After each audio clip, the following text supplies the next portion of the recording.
Bonjour et bienvenue dans Africa News Today, votre rendez-vous d'information hebdomadaire. Je suis Edwige Ouamanissa et voici les titres. En République démocratique du Congo, le M23 revendique la prise de Goma. Selon le groupe armé, la ville stratégique du Nord Kivu serait désormais sous contrôle. Cette avancée pourrait marquer une escalade majeure dans la crise qui secoue l'Est du pays. Face à la situation à Goma, la communauté internationale réagit. Le Conseil de sécurité de l'ONU a été réuni en urgence. Le président kényan William Ruto a également convoqué un sommet régional pour trouver une solution à cette crise. Au sein de la CEDEAO, le Burkina Faso, le Mali et le Niger préparent leur sortie de l'organisation. Une décision qui marque une rupture historique et redéfinit la dynamique régionale.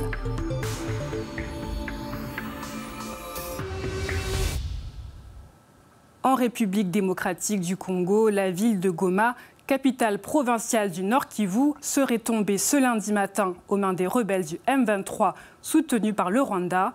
Ce groupe armé affirme avoir pris le contrôle de cette ville stratégique, aggravant une situation déjà explosive à l'est du pays. En République démocratique du Congo, les rebelles du M23 revendiquent la prise de la ville de Goma.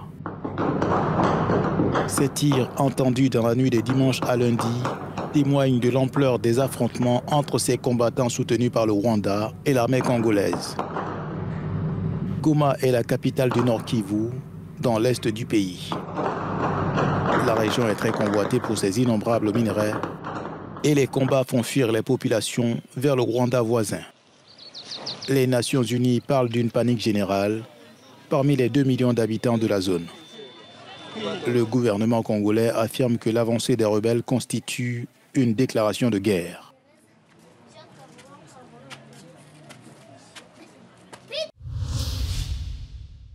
La situation à Goma, dans l'est de la République démocratique du Congo, demeure extrêmement tendue et confuse. Selon notre correspondante sur place, des tirs nourris ont été entendus toute la nuit et des quartiers entiers restent en proie à des affrontements.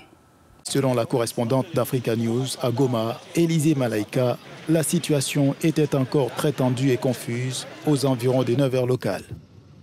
La présence des forces rebelles est effective dans certains quartiers de la ville, mais dans d'autres, ces combattants faisaient encore face à une résistance farouche des Wazalendo, groupe armé appuyant l'armée congolaise. De violents affrontements sont signalés en ville, ce qui rend les déplacements dangereux. Le M23 bénéficie de l'appui de 3 000 à 4 000 soldats d'élite de l'armée rwandaise pour défier les forces régulières congolaises depuis 3 ans. Ces derniers jours, une recrudescence des combats a engendré le déplacement massif des populations vers le Rwanda. Le conflit a fait l'objet d'une réunion d'urgence du Conseil de sécurité des Nations Unies.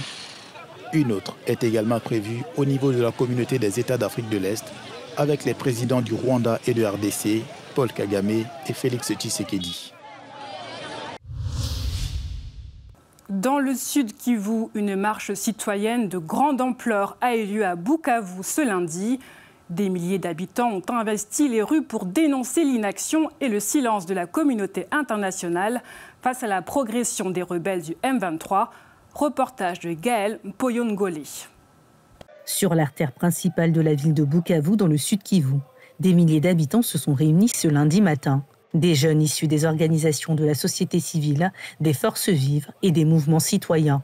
Tous sont venus dénoncer le silence de la communauté internationale face aux violences perpétrées dans l'est du pays.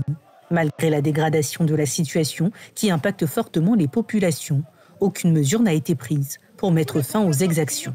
C'est l'homme pour barrer la route à cette agression rwandaise, pour refuser ce dont nous sommes victimes aujourd'hui. Et ce message laisse à tous les Congolais qui se mobilisent comme un seul homme et refuser, dire non à l'agression rwandaise, à l'annexion de notre pays au Rwanda. La foule a également scandé des messages de soutien au FARDC, les forces armées nationales qui combattent à l'est contre l'avancée du M23. Les habitants déplorent toutefois le manque d'impact des mesures prises par la communauté internationale. La société civile est déçue par le fait que la réunion extraordinaire du Conseil de sécurité des Nations Unies n'ait pas abouti à une résolution contraignante et que malgré ses appels au cessez-le-feu et au retrait immédiat des troupes rwandaises sur le sol congolais, ces derniers ne font que progresser. La situation humanitaire est très catastrophique et préoccupante car des milliers de déplacés fuyant les combats sont butés à une crise humanitaire sans précédent. La marche est partie du boulevard Nyawera sur la place de l'Indépendance. Les manifestants ont traversé les grandes artères de la ville jusqu'au gouvernorat de province. L'attaque de Goma par les rebelles du M23 a suscité une forte réaction de la communauté internationale. Le Conseil de sécurité de l'ONU a été réuni en urgence. La Chine a notamment condamné les actions du groupe armé et a réclamé le retrait du M23. La communauté des États d'Afrique de l'Est, elle, prévoit un sommet pour tenter de trouver une issue à cette crise. L'offensive du M23 en République démocratique du Congo suscite une vague d'indignation internationale.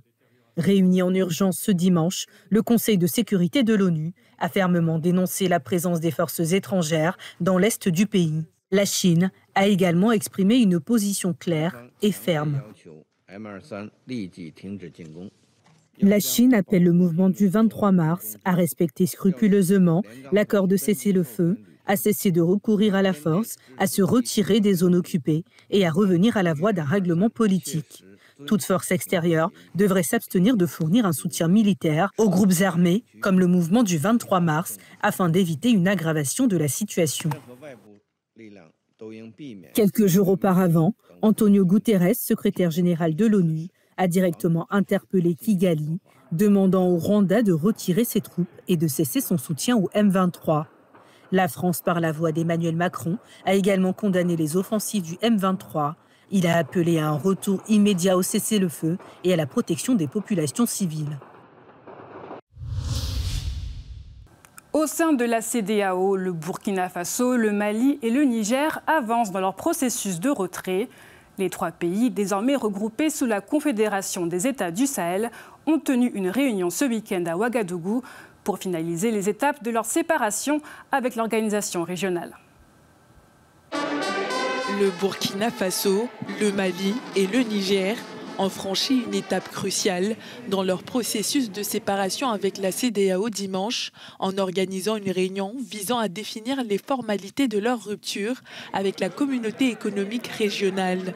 C'est à Ouagadougou que les trois pays de la Confédération des États du Sahel étaient à pied d'œuvre pour définir la feuille de route précise et consensuelle à quelques jours de leur sortie de la CEDEAO. Les trois pays privilégient une approche globale des négociations, s'inscrivant dans le cadre de l'Alliance des États du Sahel. Lors de cette rencontre, les ministres des Affaires étrangères des trois pays ont affiché leur détermination à mener à bien leur retrait de la CEDEAO. La date du 28 janvier 2025 est officiellement retenue pour la consécration du retrait des pays de l'AES de la CEDEAO. Les trois alliés avaient annoncé leur retrait de l'organisation régionale qu'ils accusent d'être sous l'influence de puissances internationales, notamment la France. Malgré leur départ, les trois pays se disent prêts à engager un dialogue avec la CEDEAO pour apporter des solutions aux préoccupations des populations et de leurs États. Et comme chaque semaine dans Africa News Today, voici l'agenda hebdomadaire avec quelques dates à retenir. Dès le 29 janvier, le Mali, le Niger et le Burkina Faso mettront en circulation leur nouveau passeport commun de l'AES. Cette initiative vise à renforcer la coopération régionale et à faciliter la mobilité entre ces trois pays. La troisième édition du Festival du livre africain de Marrakech se tiendra du 30 janvier au 2 février. Cet événement mettra à l'honneur la richesse et la diversité de la littérature africaine, avec un accent particulier sur la parole des femmes en Afrique. Plus de 50 auteurs de renom et de jeunes talents prometteurs provenant de plus de 20 pays sont attendus. Le président sud-africain Cyril Ramaphosa prononcera son discours annuel sur l'état de la nation le 6 février, abordant les défis actuels et les perspectives pour l'Afrique du Sud. Lors de cette allocution, il reviendra sur la crise énergétique persistante, la lutte contre la corruption et le fort taux de chômage qui gangrène le pays. C'est la fin d'Africa News Today. À la semaine prochaine pour une nouvelle édition. Pour plus d'informations, restez sur Africa News et africanews.com.